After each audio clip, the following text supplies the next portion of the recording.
Thank you for joining us for live paranormal radio. From the paranormal to the unexplained, it all happens here. It all happens here. Looking to enhance your radio experience? Participate in our live video chat 24/7 with our live paranormal radio show hosts and other like-minded people. Live. ParaNormal.com, the only interactive social chat room supported by Full Interaction Media. Stop by now and join the fun. Stop by now and join the fun.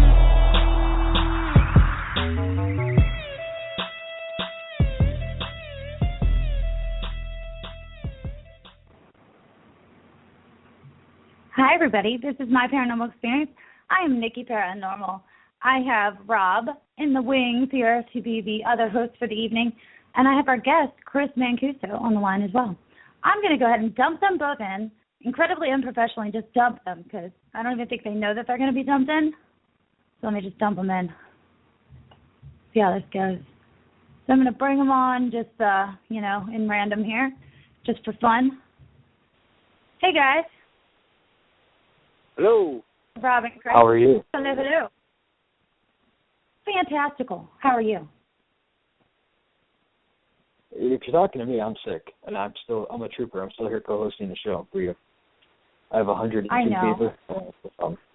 But it's and I sound like Chris, a slave driver, right? Well, you know what it was when I found out how awesome the guest is? I was like, oh my God, I got to be there no matter if I'm doing it from the ER or doing it from the luxury of my in-home studio, which is really just an office with a chair. I still have to do it because the guest is awesome. That's right. That is right. We've got an awesome guest. An awesome guest who was in my neck of the woods dropping off kitty cats this weekend because he's that awesome. He's such a cool guy. Chris Mancuso, you're cool. Oh, thank you. How you doing? Hi. Hi. Good talking to you again. Yeah, how you doing this evening? Not bad. I'm listening to the Supernatural for you. See how good I am? Oh my goodness! You know, I haven't watched a show yet this season. I'm almost saving them up because I love Supernatural. So it has been really hard not to watch it, but I'm saving it. So I can savor it and I can watch it without commercials. Yeah. I do that too with some show. I binge watch and stuff. I watch 10 episodes in a day of my favorite shows. Me too. That's how I started watching Supernatural. I actually watched the first, 5 seasons back to back, episode to episode to episode.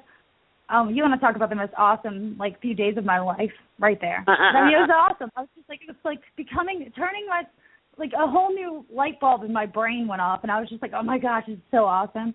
And then I went on a Supernatural kick where everything I said came from the Supernatural show. I'm sure it was annoying, but I was totally in. Well, the first 5 seasons are phenomenal. I think the way season 5 ended would have been the perfect ending for the series, but it's still going. I still enjoy it, but I think the ending of season 5 would have if it ended right there, it would have been perfect. Oh, I agree. I'm well, where is it going to end? Where are they going with it? Where are we going with this? I really have thought a few seasons ago that it was going to be over. And it's keep going. I'm not complaining or anything because I don't mind looking at Sam. I'm a Sam girl. Oh, you're a Sam girl? I'm a Sam girl. That I'm happy to see them from season to season because there's not a whole lot of good TV anyway, so I enjoy it. Amen on that.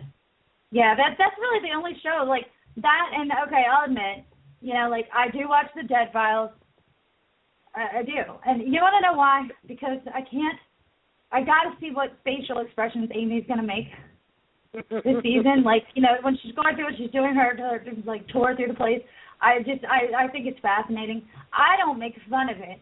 Everyone in my household does though. And they're oh my goodness, you're watching the girl with the funny faces. And I'm stop it. It's part of her connection, And they're yeah, her connection. But I have to admit, I've never seen it. I've never seen the Dead Files. Well, a lot of paranormal shows I don't watch. I don't know why. I do my own paranormal show, so I'm tired of them sometimes, Right. Kind of get over it, It's yeah. Yeah, so you just got back from tour, right? We did. Brian and I, we did our annual Paranormal Mystery Tour. We went to a lot of events and lecturing at colleges during the month of October. So that's always fun. And what I like about the colleges, a lot of the students aren't really into the paranormal, except maybe they'll watch Ghost Hunters or Ghost Adventures, but they've never actually did any real research or any investigating on their own. So kind of giving them like the Paranormal 101 and taking them on a little mini investigation, and on occasion when stuff does happen, and just watching how they react is kind of very amusing. And I like to be able to kind of guide them in the right direction. If this is something like the paranormal, something they're going to pursue, I'd like to make sure they get more information than just what you see on television. Because while television is great and it's entertaining, that's the main thing it is. The main thing it is entertainment. So I always try to tell them, make sure they do the proper research and things like that. And I try to give them a little bit of education, a little bit of entertainment. Yeah. How many times have you gone and taken them out and they thought that like within the 30-minute time period, or perhaps maybe like 44 minutes, that they should have an action-packed paranormal experience? Well, that's what I always tell them at the beginning, Brian, I always tell them, you're not going to find the ghost before the first commercial break, so kind of get that out of your head. No matter how many times you've seen it on TV, it just doesn't work like that. Sometimes you go on an investigation and you get nothing. You know that very well, I'm sure. Oh, yes. Yes, I do. And you know what I suck at, though? Evidence review. I really give everybody a lot of credit who can, come home and diligently sit down and really review all their evidence, because I am game to go on an investigation. But when it comes to that evidence review, oh, my goodness, it's like pulling teeth for me. I mean, I totally understand that. But being a video editor by trade, I'm used to, the tedium. When I edit videos, I have to watch the same scene over and over and make sure it fades into the next scene. It's kind of the same thing. You're listening to the same stuff over and over, listening for kind of anomalies, EVPs, watching for anything on video, on video surveillance. So I'm kind of used to it, so it doesn't really bother me like it did in the beginning. Now it's just okay, I just gotta sit. I act like it's work. The next 4 or 5 hours, I'm going to be reviewing. Right. Well, I guess you probably have way better software to do that with and stuff. I ran into the Audacity incident where, my Audacity was fine and dandy, and then all of a sudden my Audacity was kind of like, I hate you, and I couldn't clip anything, and I was getting all pissed, and and then my computer crashed, and it's like, I must have the motherload of evidence in this review, it won't let me look at it. It's continuing the paranormal experience here. It's an ongoing process. I have problems too sometimes, Yeah, well, I think that's my middle name, really. Yeah. Problem? So, problem, yeah. Trouble or problem, that's usually what, that ends up being around me. But what is, out of all the places that you've had the chance to go investigate, I'll go back to the normal investigation question. What is your favorite place that you've investigated that you would not mind going back to? Well, that's a tough one. 'Cause I would love to go back to Danvers Mental Asylum. We did more of it. When we did it, it was more of an urban exploration than an actual paranormal investigation. So I'd love to be able to get in there and do a full-on proper paranormal investigation. But it's not what it was when we went there. We went there in 2004. It was an abandoned asylum. Now it's housing complex. And I'm still curious if there's any activity going on in there. So I really would I would like to do an investigation in there if there were people living there with claims of the paranormal, but I haven't heard any, I'll be honest. They look pretty swanky. I mean, compared to what it was when you guys went through it the first time, because I have that DVD, and it was funny because I've watched I think all you guys stuff, and I am sitting there watching it, and I'm like, wow, that place is gone now. Wait, that place is gone now. Then you go to Henrington, which is right at my back door. I actually have a house in Sykesville, which is right there, right at Henrington, and Henrington's gone now. Yeah, and that's gone too. What are you all doing to these places? Is it like the curse of scared? Well, that's exactly what we've been calling it for the last X amount of years. Like, it's a scared curse. We go to a place, and then they tear it down. Yeah, I know. Hey. I'm going to be like, I'm going to tell you guys a list of places I don't want you all to go, okay? Because I've got to get into them, okay, at least once. And, but you guys went to Mansfield with Rob, and that's still there, so that's always a plus. But a lot of the locations are gone. They're gone. Another one I like to go back to, and I've been there several times, and is the Lizzie Borden house, the Lizzie Borden bed and breakfast. I've actually had some pretty good experiences there. I mean, it's just a great place as far as history goes and everything else. And that's a place where I plan on taking my wife to go stay there and do a little investigating. She likes the paranormal, but she's not not as much as me. She's a little more frightened by it. She's interested but frightened by it. Whereas me, I'm like, it is what it is, So, with that being said, if you guys go stay there, are you going to try to freak her out just because, or are you kind that way and you're not going to do that to her? No, I wouldn't have to do anything to freak her out. I think she'd be freaked out anyway. I actually went, it's funny, what was it, last summer, not the summer past, but summer before, my niece came for a visit. So I took her and my wife and another friend. We went to the Shanley Hotel in Appomattox, New York. My niece had never been on a paranormal investigation. She was only 18. And so, throughout the night, we had the whole place to ourselves, the whole hotel to ourselves, which is pretty damn awesome. Awesome. And, yeah. yeah. And we're getting some activity. We're getting some spirit box stuff. And the box kept saying my wife's name, and she went pale, and she got really scared. And my niece, who I said just turned 18, she could not go to sleep until the sun came up. And when she did finally go to sleep, she had to sleep in the room with me and my wife, which was kind of funny. Oh, isn't that fun? That's great. That's awesome. Yeah, I actually fallen asleep on an investigation before. I'm not going to lie. I was sitting in a chair. I was mighty comfortable, and I was in the dark, and I'm waiting for something to happen. And all of a sudden, I fell asleep. So, obviously, I had no problem falling asleep during the investigation. I mean, I could totally see how that's possible, because a lot of times nothing does happen. It's, you're like sitting in the dark, just waiting for something, and when nothing happens, all right, when you first get there, you got that excitement. Your excitement level's high, your adrenaline's high. As the hours pass, and it's like, I didn't even get an EVP, nothing's going on, and it starts to hit you now. It's 2 o'clock in the morning. Now I'm tired. Now I'm ready for bed. So I usually get up for work, let's say 6 o'clock, an average person or whatever. So by 2 o'clock in the morning, you're pretty much done, unless something, happens to bring your adrenaline back up and keep you going for the next 3 or 4 hours. Exactly. Or someone brings you coffee. And yes, Rob fell asleep in Kentucky. I did fall asleep. I will chime in there. I fell asleep, and Niki hit me in the back. She's like, "Wake up, dummy!" I was like, It was in a stadium seating in a old opera house.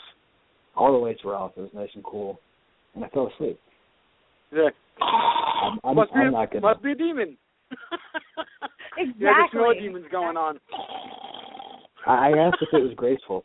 I did take the time to find out if it was graceful, and I said it was okay. Like, I wasn't with the mouth open.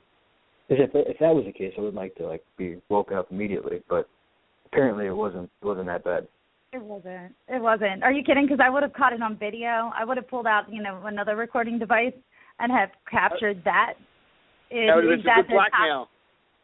It could have been. Rob Szarek, hard at work.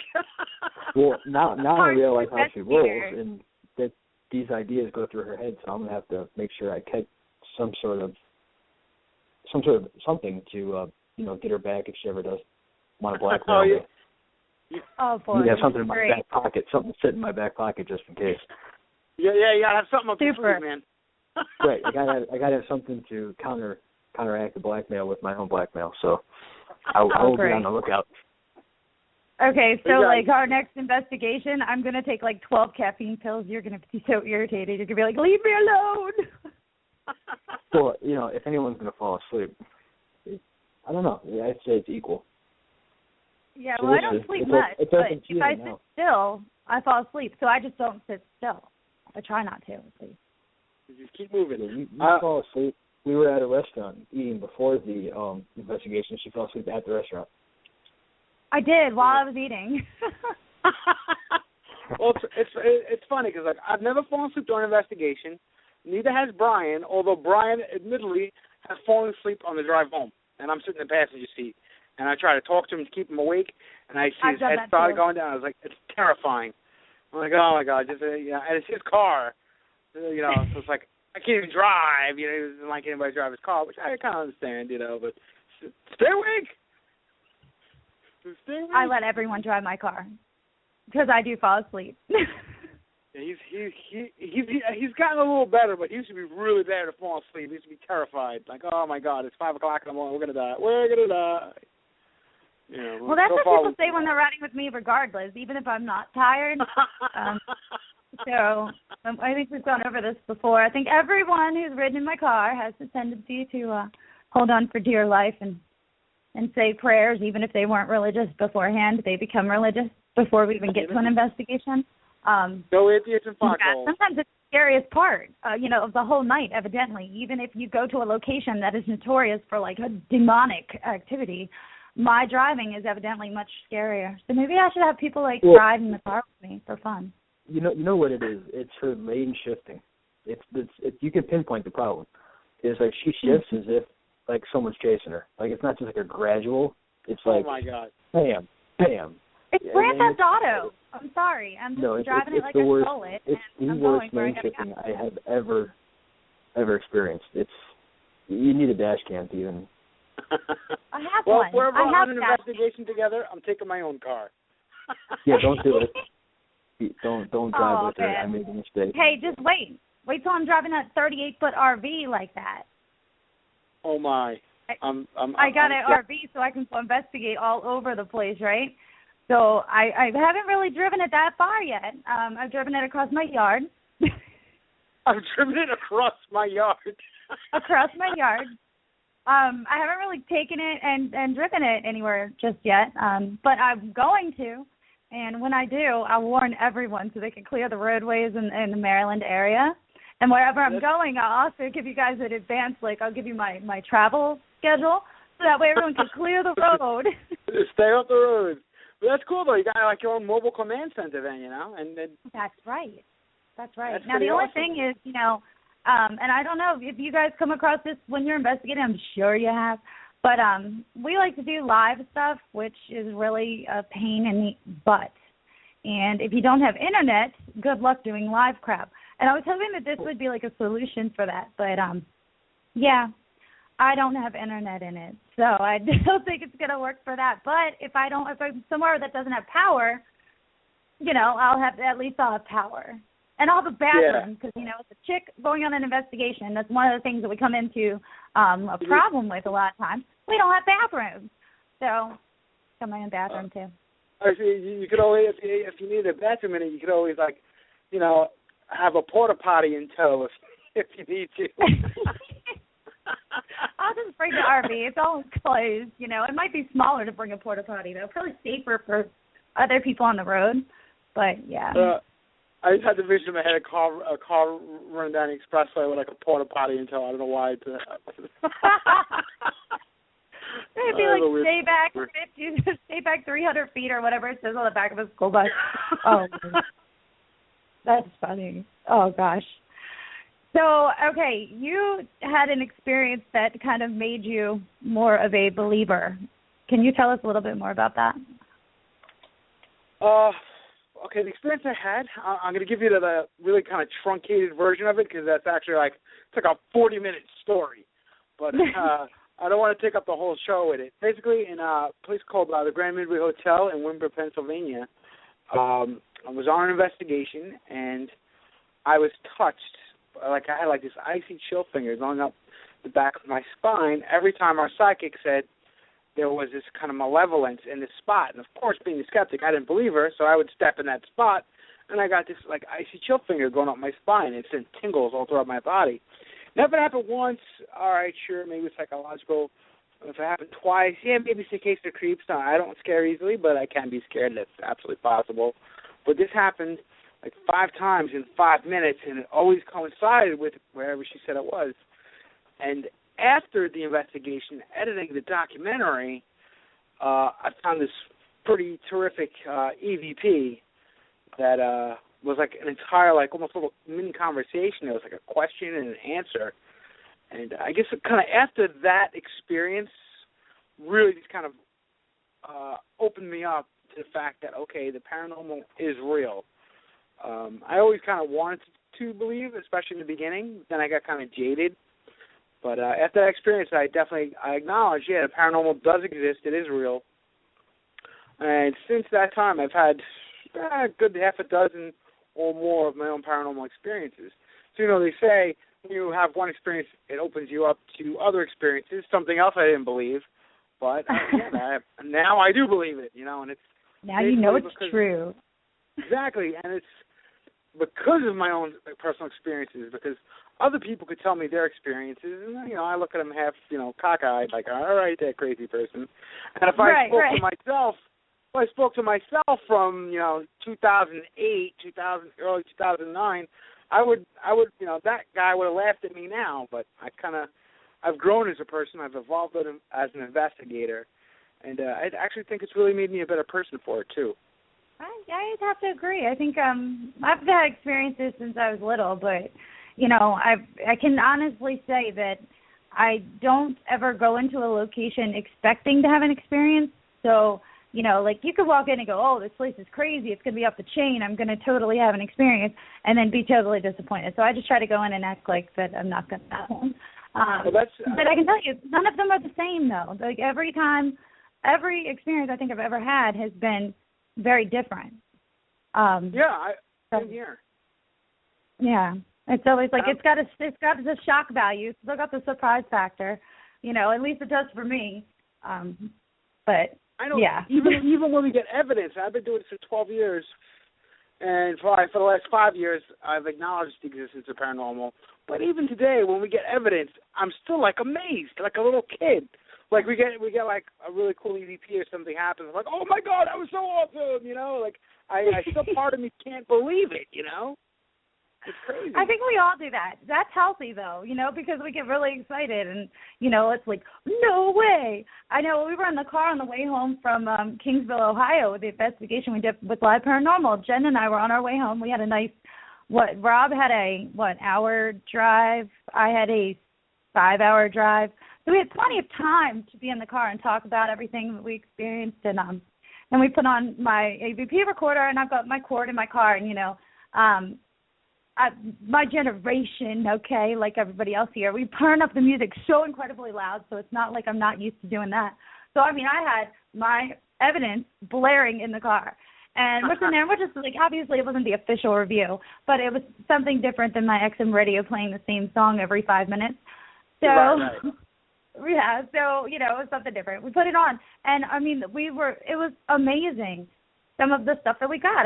Some of the answers to the questions that we thought we had no answers to, we had clear as day, and this is what pissed me off, because when I came home, I couldn't cut my audio evidence to be able to share it with everybody. Still haven't been able to.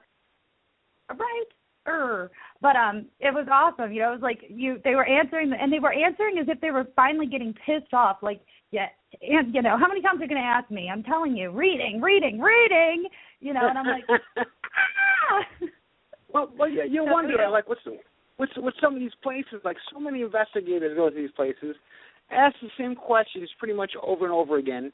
Like, do the spirits that are there, do they ever get like, all right, enough? I've answered this question 500 times, but nobody seems to hear me, or nothing ever comes of it. I have to be a smart ass. I could see myself, even in the other side, being a smart ass and being like, ponies, yellow ponies, or, something totally that has nothing to do with it just because you got sick and tired of somebody asking the same thing over and over again. So I'm hoping that I can bring that flavor. I could see how that could happen, assuming they're trying to also, able to hear us and try to make contact with us. And again, these people go to the same places, asking the same questions. It must be kind of frustrating, to be that spirit.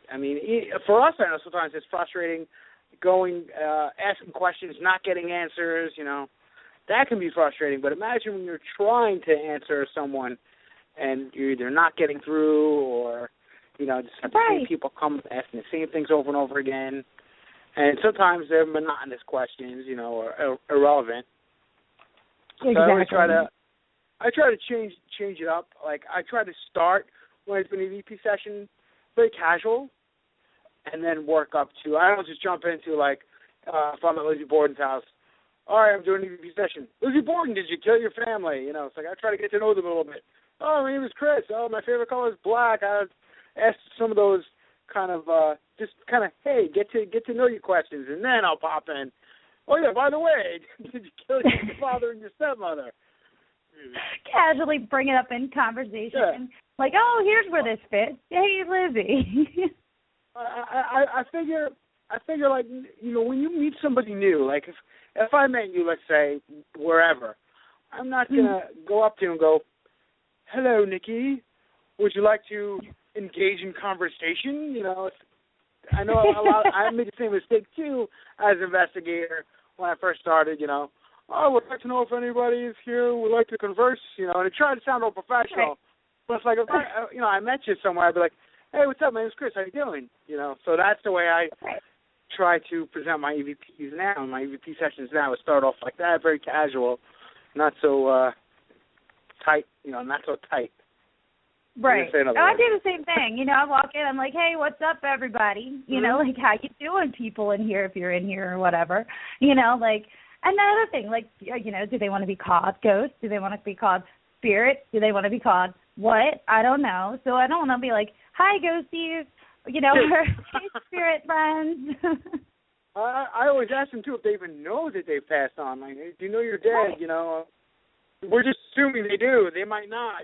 We all thought of 6 cents. They're going to be like, but you know what? I'm waiting for the day we ask that, and then we get, damn it, I'm dead. Great.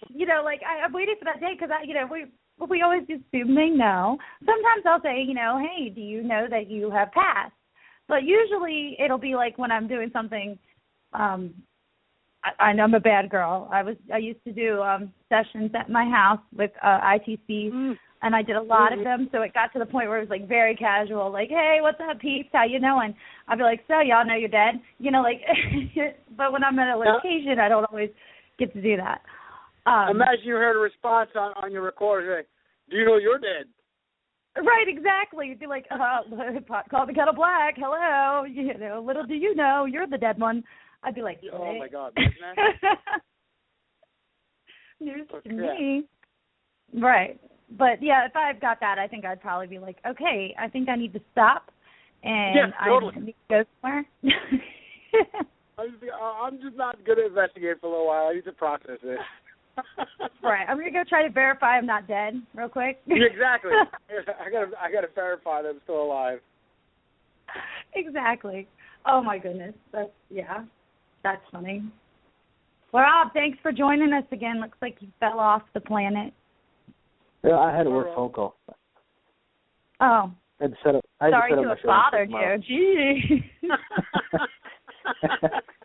I just took it. I was like, you know what? They're talking.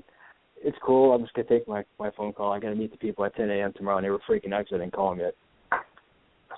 Understandable. Real professional here at ParaNormal.com radio. Well, I got a work call. I'm just going to take that. Well, the work calls are important. Work calls pay the bills, and we all, as much as we would love to be able to be independently wealthy or trust fund babies or what have you, lottery winners, we're not. We all have real jobs outside of our paranormal lives. I like to think of it as a little life, my paranormal life and then my normal life. Well, I don't have myself to yell at, so I'm not going to critique myself for the unprofessionalism. I'm just going to say it was okay. It's okay. But, we all do have our other life. So how does, for you guys, how does paranormal investigating fit into your normal life along with your day job? How does it work with that gig? Now, who are you asking? Is me or Rob? Both of y'all. Jump in. Rob, you can go first. I didn't even hear the question. I was starting something on my desk. Well, that's liveparanormal.com. Join us in the chat. Maybe the chat room could tell us. No. The question was, how does your investigation life fit in, like your paranormal life fit in with your normal life, like your day job and your regular requirements? I can go into that. I can go into that because I'm a real estate agent full time, so I have the unlimited flexibility to schedule my appointments based around what's going on. So the difficult part is the weekend part, with Saturdays and Sundays, since that's like my main time. So, that does interfere with investigating. But besides that, it's probably the best job when it comes to doing stuff I want to do. So it doesn't really interfere. I just have to strategically plan around my appointments, I guess. Right. What about you, Chris? For me, the paranormal and my job don't really cross paths too much. Like I said, I'm a videographer and video editor by trade. So luckily, even when I'm not investigating or editing a show, editing a documentary rather, it does keep my skill set sharp. I'll say that. Mm-hmm. And I can pretty much make my own schedule a lot of times, since a lot of my work is from home. If I want to go out and investigate on a weekend, we have an investigation, I can put off my work till Monday, although I might kick myself in the butt on Monday for put it off. I can do that. Right. And, my job cross paths constantly. I'll go out to a house and they're like, so, we were on Google and we Googled your name and we saw this paranormal thing come up and we wonder if our house is haunted. I get that all the time, and it's like the most bizarre questions. It really puts you in an awkward situation. Is my house haunted? I'm like, I don't know. Do you tell them you got to go get the meter out of the car and it's going to cost them? They got to, Wait, I'll be right back. Hold on. We get meter.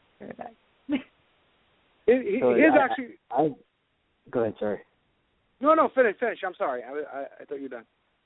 No, it's just the weirdest. And then also, people want to buy and sell haunted places, so I've gotten that before, and it's cool though. I think with the way the search engines work and my name are both, when they do it, it's paranormal and real estate. So I guess like the people must look you up, and then so I get a ton of questions. I end up spending more time, with paranormal. But then on the other hand, they might think paranormal is weird because then then you're out of luck. Then no matter what you're telling them on your sales pitch, they don't care. Yeah, totally. Oh, this guy believes in ghosts. He's crazy. Yeah, this guy's a weirdo. Get out of my house. Yeah.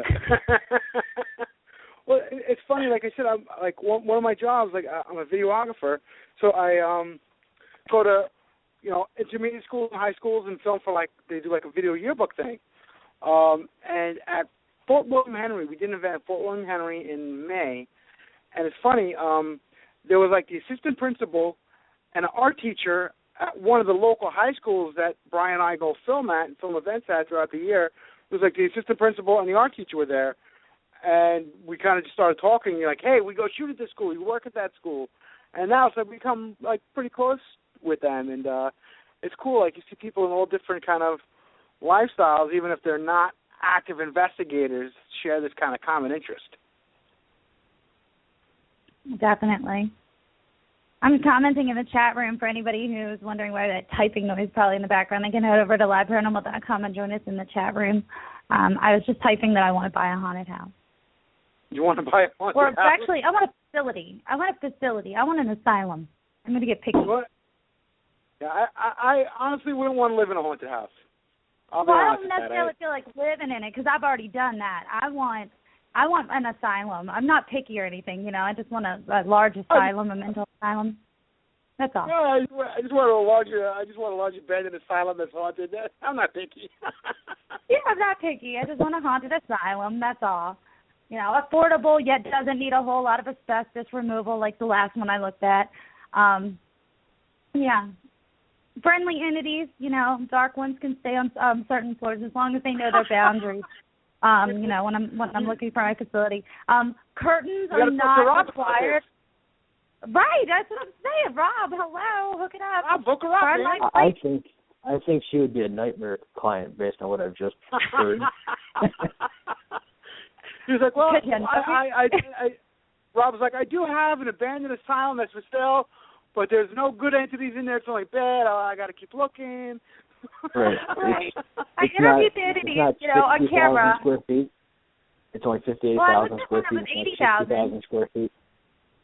Well, I looked at one that was $80,000. The only problem was that it had needed about $2.53 million worth of asbestos removal. Hence why I was all game until I found that out. And then when I found out how much the removal of the asbestos cost, I said, well, although I was ready to purchase it, sight unseen, that wasn't going to happen due to that much asbestos removal. That kind of bill? Okay, I can't swing that. I don't know enough suckers for that. Most places like that, those abandoned asylums do all have the same problem, is that they have that, they're lined with asbestos on all the pipes, and that's why they kind of just sit in limbo, if you think about it, because the city, the state, or whatever doesn't want to pay for all the asbestos removal. It would cost, like you said, millions of dollars to bring it up to code. So rather than spend the money, just kind of let it sit there. And then they become bastions of decay. Exactly. It becomes an eyesore. And then, it becomes like the place where all the kids break into. And then there's no trespassing signs, so maybe when a cat like me is driving through town, I'm looking at it going, there's no signs. Well, I can't go in. No signs. It's perfectly fine. Well, that's what I thought, like if there's no sign and there's an entrance that's like got a hole that's big enough for me to climb through because, I'm so big. I'm like, I can climb through a little tiny hole. But I'm like, it's like it's calling my name. I should go. Remember, it's not breaking and entering if you're just entering. Right. Thank you. And that's what I'll tell the judge. It's not breaking and entering. You just hey, there's a hole in the fence. Okay, there we go. I didn't see a sign. We're good. Right, but there really were no signs. Like, I really did look, and I'm like, okay.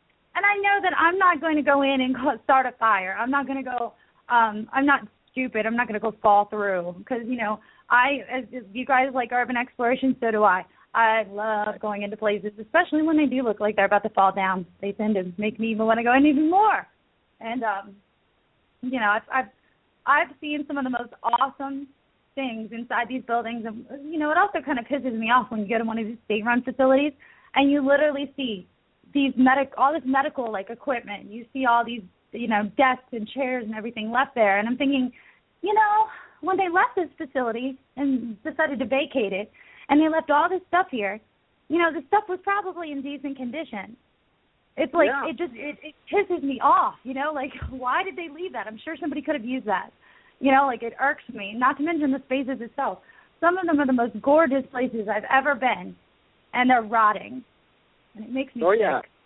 Well, there was one place, Seaview Hospital on Staten Island, when we went there in 2003, did an urban exploration there. Again, we found all this, like, medical equipment. There looked like there was this one machine that looked like it still had, like, crystallized blood in it. That was pretty horrendous. That was horrendous. It was like the T-virus from Resident Evil in it. It's like this big glass vat. It's all crystallized, like, blood in there. I was like, all right, that's enough. Yeah, they leave specimens. Some of these state-run facilities will leave specimens inside of them that are, literally they have, blood samples. They've got brain tissue, everything, and they leave it there. And I'm like, what the hell was the point of storing that for if you're going to leave it there, really? It's just like for some reason they just close it up, lock it up, but don't do any cleanup or anything. And like you said, I'm sure there's plenty of office materials and stuff they could use, but they just don't. They just leave it. Even copy machines. I've even seen copy machines, and I'm like, damn well, a lot of places don't even own those. They lease them. But, I'm sure it worked beforehand, before people came through and spray painted, their tag on it. I'm sure that it probably did work, and it aggravates me because I'm like wasting resources. Exactly. Wasting resources, and then they'll spend thousands of dollars to get a new one. Right, and then somebody's going to buy it one day and have to pay to clean it up. But that would be one of those idiots like me who wants to own one of these locations, even specimens and all. I don't care. I want to own one. That's weird. If you look at like Penhurst, like Tim Smith and his family own Penhurst, and I mean that's amazing. I would love to be able to own Penhurst, so just at least have free run of the place because there's so much potential. At least just for me, with my thinking of like filming fiction movies and stuff there. It's very apocalyptic looking.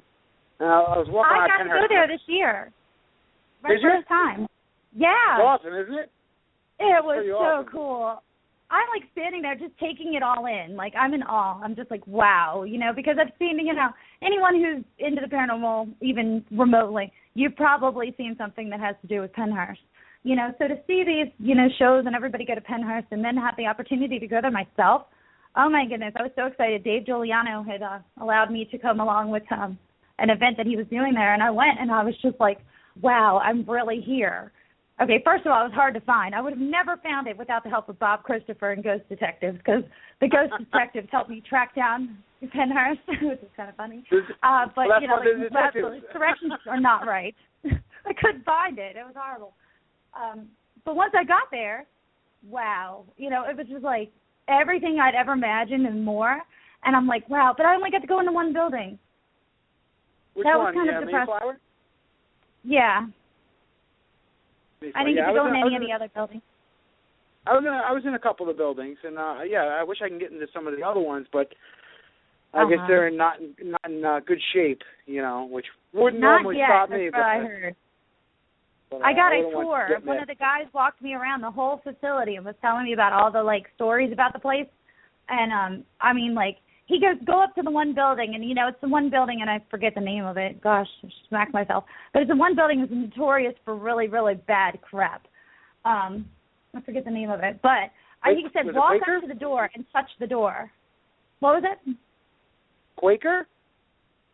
Yeah, I think it was Quaker, yeah. I walked up to it, and he said, touch the door. And, there's, actually brush and, stuff growing, ivy, or something growing across the sidewalk. So I'm stepping over all this stuff, and I come up to it, and I go to touch the door, and it's like a magnet. When you put two magnets together and you're trying to get them to stick, and they're pushing away. That was what it was like when I went to touch that door, and that was crazy. I've never had anything like that happen before, and it was weird, because it's just go up and touch the door and see what you feel. And I couldn't even touch the door, and I was like, he goes, exactly. He goes, that's how much is negative and bad in there, and I'm like. That was just freaky because I was trying my damnedest to touch that door, and it was like a magnet, the two magnets together. I couldn't touch the door. It was insane. It is definitely a great place. I look forward to going back there again too. And I've been there maybe 2 or 3 times, but I'm definitely looking forward to going back again. Well, get ready for this one. I'm standing outside talking to Bob Christopher, and all of a sudden, somebody comes. I hear someone running. Who is it? Brian Cano. He comes up and he goes, Niki! And I'm like, what in the hell are you doing here? That totally just I hear these footsteps, right? And I'm like, whatever, there's people outside. Yeah, it's Brian. I was like, what the hell are you doing here? He's like, I'm always around. I'm like, okay, that's creepy. Yeah, he lives there. You didn't know that. Yeah, I know. I didn't know he had his own place there. It was kind of funny. Yeah, unexpected. I just dropped Brian off at the airport today. He's going to England. Must be nice. Yeah, I know, right? Mr. Big Shot over there flying out to England for a paranormal convention. But you know what it is? Haunted Collector is in its first run out there. Right. So they're I guess that's a big deal over there because they haven't seen the Haunted Collectors, so he got to go. I'm a little hella jealous. But, I'd have to say. I've never been over there, and there's plenty of places I'd like to investigate over there, so. Well, if I actually had my choice, I think I'd want to go to Scotland. Ooh, yes. Not for anything paranormal, just to see Scotland. I don't know why I've always wanted to see Scotland. I'm not even Scottish. I just want to see Scotland. I want to go everywhere. I want to investigate everything. I'm still at that stage where I'm I get really excited about going and investigating, and I want to go anywhere and everywhere. And I've been told that wears off. Does it wear off, everybody? You know what? It kind of doesn't wear off. I always think when I go to some place, what would we like to investigate, around here, I mean, I've never been out of the country, really. But, I'd love to go, investigate some places, in Europe, it's so, these places are so old, centuries old. I would really love to be able to do that, the catacombs and things like that. Yeah, exactly. Although, I think I'd get lost in the catacombs. When I watched Zach go through the catacombs, it kind of sold me on the fact that there's probably no way in hell I'd ever make it out. That's part of the fun. I got to drop like a crumb trail and come back and be like, no, they're gone. That was fun. That's part of the fun is getting lost. I got lost in Danvers Mental Asylum for like 45 minutes, which is, it's like one big long building, but I was by myself and finding anybody else. So stupid walkie-talkies I had were kind of cheap. I didn't, I guess, go through all the concrete. So I got a little nervous. I admit, I got a little nervous. Well, then I was watching, and the one gentleman that was with you guys gave his map away. Oh yeah, that was in Byberry. That was one of the guys, Sean. He gives his map to a bunch of kids walking around there. I'm like, this guy has no idea where he's going. He's giving his map away. Right, it's like, whoops, sorry about that. Now we have no way out. Whoops. No, but, that's the kind of crap I'd do. I'd be the person like, oh, here, you can have my flashlight, too. It's no problem. And then I'd be like, like, okay, I'm in the dark. My flashlight. Right. My flashlight. I'll give you my map. Now you can see, but you have to give them the flashlight so they can see the map. Otherwise, they're going to be screwed. Right? I wouldn't give him a flashlight. I need that to protect him from the boogeyman. I investigate with the lights on. That's what one of my friends, we were talking about. They're like, yeah, that whole investigation thing you do, you're weird. And I'm like, I'm not weird. Like, a lot of people do it. Investigate with the lights on? Weird. Well, that's what she said. If she wants to go and do it with the lights on. Well, I mean, it's legitimate. I mean, it's like exactly. And I said, you know what, you can. I said you can. I said, and you know what, you can do it with the lights on. I said you can go do it during the day. I said it doesn't have to be at night. Exactly. It's a misconception. One of two of the main reasons people investigate at night. One is it's spooky. You get the whole kind of drama factor in there. It's kind of spooky. And two is the world kind of quiets down at night. So you don't have the constant influx of extraneous sounds. There's not as much traffic. There's not as many people out. So you can become more in tune with your surroundings. It's a lot easier to determine what's natural and what's unnatural at night. Like I said, the world kind of goes to sleep. This is true. But I don't. I don't sleep at night. Paranormal investigators don't go to sleep, but the rest of the world does. And I mean, I've investigated during the day, and it's totally legitimate. Right. And I think that, like, depending on where you're at, I mean, obviously, usually they have things happen during the day, too. It's just that a lot of people feel it doesn't look as good on camera. Well, I don't really care what it looks like on camera. I will go places, and I'll have my video camera, and when we're relying on solely my video camera, it's a bad day because usually it doesn't work. It's happened more often than not. Yeah, so if anybody ever investigates with me, make sure you bring your own video camera because mine probably won't work. But, yeah, cardinal rule. But, I've gone. Then the personal experience for me was like, so exciting. Like, that was, for me, like, awesome. Evidence is just an extra bonus. What did you say? I said evidence is just a bonus for me. I was the same way, especially with a lot of the urban exploration. If you get any evidence, that's a bonus. But I love looking at the kind of decayed architecture and just like thinking about all the history and even researching the history. Like when I was in school, I didn't like that. I didn't like to do research and history and stuff like that. Now I find it fascinating. Exactly. Like me too. Life before ours, Exactly. I think it's great. I wasn't into it in school either. I was like, meh. School. It's funny. The older I got, the more I want to learn, which is I don't know if other people like that, but now it's like I'm 40 and now I have a thirst for knowledge. Where when I was, in high school, I really didn't care. Me either. I just wanted to go have fun and party, and now I'm like, I want to go to school now, but now no one's going to pay my bills to do that. So stuck here. Doing my thing. Yeah, I got to make my wife get a second job so I can go back to school. There you go. Sorry, my dear, you're going to have to work your ass off because I want to go get educated. Well, I put one of my I get my 5 cats. I get them jobs. Perfect. Get them acting gigs. They got to stop pulling their weight.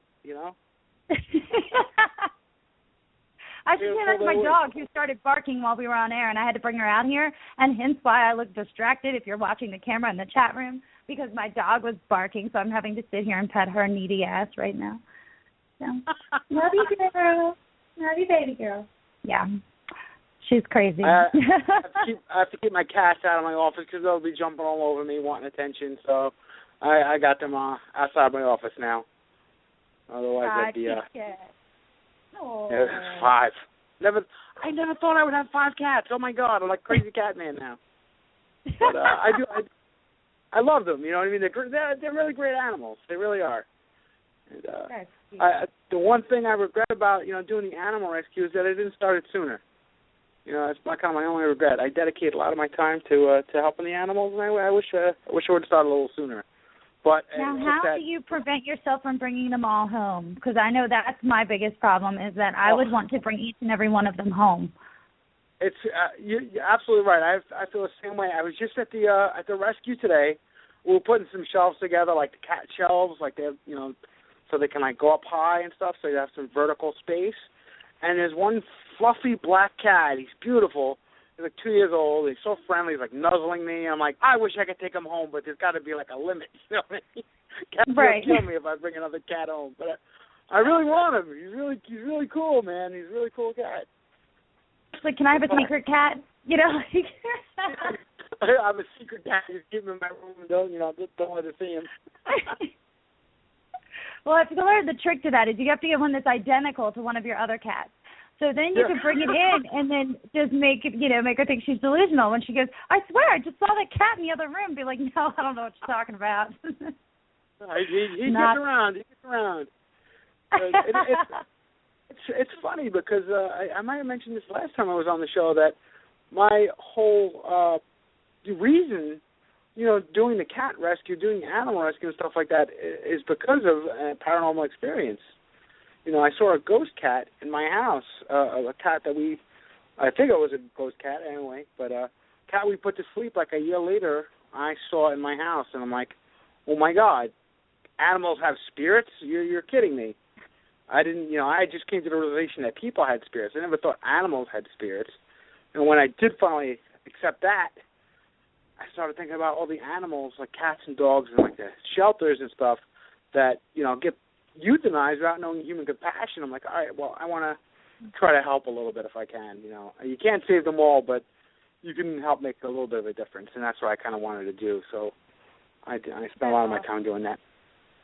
Well, thank goodness there's people like you, because, you see, I can't tell a cat or a dog or an animal no. I can tell a snake no, and I can tell a bird no, because I really don't like birds. But I love dogs and cats. I don't like birds. They freak me out. Birds are creepy. Creepy. Rob always threatens to give me a bird. For Christmas this year, I'm going to send a bird to you. I've been surfing Craigslist, and I think I found the perfect one. It comes with a cage, and it's free. So it's the gift that keeps on giving. No, it's not. It's a gift that keeps on coming right back to you. If you want to drive that over 7.5 hours, knock yourself out. But just look for it. If you get a phone call from some random lady saying she's bringing something over, I'll pay somebody else to do it, though. I'll pay somebody else. Maybe Chris will come get it. Quiet. No birds. Birds are creepy. But dogs and cats I can't say no to, so I would have them all at my house. I would. It's really hard, but knowing that there's some of the volunteer work that I do helps them find homes. That's a very good feeling. Like just yesterday, I went on a home visit, and for this lady who was adopting one of the cats, I went on a home visit. I dropped off the cat, and to see her face light up when I brought the cat to her, she was so happy. And I know the cat, is going to be very happy there too. So it's like pairing people with the animals. It's a good feeling, right. Knowing that That's some of these awesome. Cats are going to get like good forever homes and stuff. And I try to do volunteer work with dogs too. Even like this Friday, I'm going to film. There's like this Blue Gala, it's called, for Louie's Legacy, and they do mostly dogs. So I'm going to go there and volunteer my time and do a video for their event. I'll shoot it and edit it. And I try to help all the way around. I'm not a bias to dogs or cats. 'Cause I love both. I love cats and dogs. I do too. But I love my dog. But if anybody sets the camera on and can see this hair that's flying out, she's shedding like crazy. My dog's a rescue. My dog was. They chose the chickens over my dog, so my poor dog was going to die. She had heartworms. We went through all that. I mean, it's a labor of love, and I know it is on helping at the shelters and everything else. So if anybody gets anything from tonight, go to a shelter, help an animal, donate money, whatever. It's cold outside. Give them love. Absolutely, I agree 100%. Yes. So tell everybody what you're up to and where they can find you, where they can help animals if they want to help animals near you. Okay, well, sure. If you can find me on Facebook, Christopher Mancuso. You can also visit our website for the paranormal, which is www.neverstopsearching.com. And the website that I run for the animal rescue is Staten Island Hope Animal Rescue, if you're in the area, if you're local. If not, find a local rescue near you. And like Niki said, volunteer, adopt, foster, whatever you can do. Definitely. Well, thank you for joining us this evening. You rock. I always tell you that. I know it's true. Thank you very much. I appreciate it. I appreciate your time. See you at Phenomenology. Awesome. Have a great night. Yes. You too. Thanks. Good. Bye-bye. Bye. All right, everybody, and thank you for tuning in to My Paranormal Experience. So this show is going to go on hiatus, and a new show will be taking its spot. So check that out. You might recognize people. Okay. Have a wonderful evening.